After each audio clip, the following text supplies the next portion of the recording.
கத்திரிக்காய் முருங்கக்காய் புளிக்குழம்பு. நல்லெண்ணெய் 2 ஸ்பூன் போட்டுக்கணும். வெந்தயம் கொஞ்சோண்டு போட்டுக்கணும்.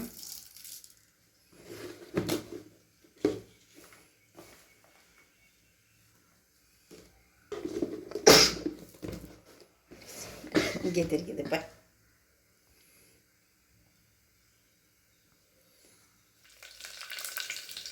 சின்ன வெங்காயம் ஒரு 15,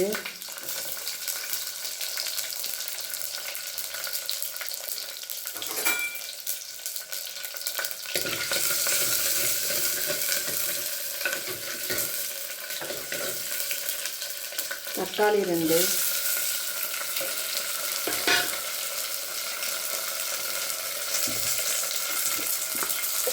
உப்பு குழம்புக்கும் இது வதங்குறதுக்கும் சேர்த்தாங்களே போட்டுருவேன்.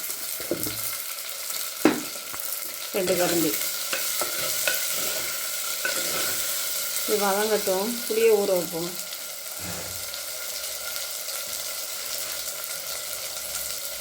புளி இவ்வளோதான் எடுத்துக்கணும்.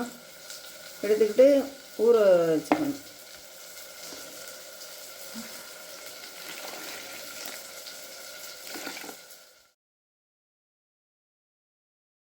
நல்லா வதங்கிருச்சு. இப்போ கத்திரிக்காயும் முருங்கைக்காயும் போட்டுக்கிறோம்.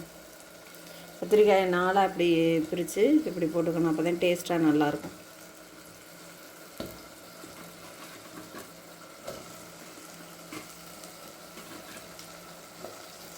இது கொஞ்சம் நேரம் ஒரு 10 நிமிஷம் வந்து நல்லா வதக்கணும்.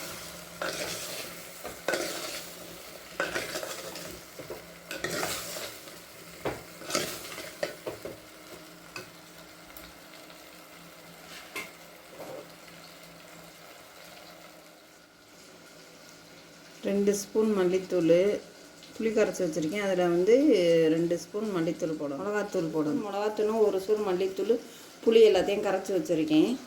கரைச்சி வச்சுட்டு இங்கே இது வந்து நல்லா வதங்கிடுச்சு. கையை இப்படி வச்சு இப்படி இது பண்ணி ஊற்றணும்.